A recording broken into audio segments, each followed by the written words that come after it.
ভারতের প্রাণী বিশেষজ্ঞ নীলিম কুমার একবার এক ভয়ঙ্কর এক্সপেরিমেন্ট করেন।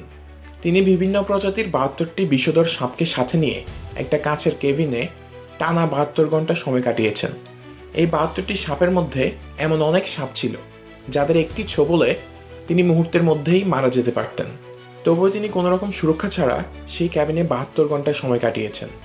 তিনি সাপগুলোকে এক মুহূর্তের জন্য বিরক্ত করেননি, একদম শান্তভাবে বসেছিলেন। আর এইভাবে ৭২ ঘন্টা কেটে যাওয়ার পর তিনি একদম অক্ষত অবস্থায় বেরিয়ে আসেন।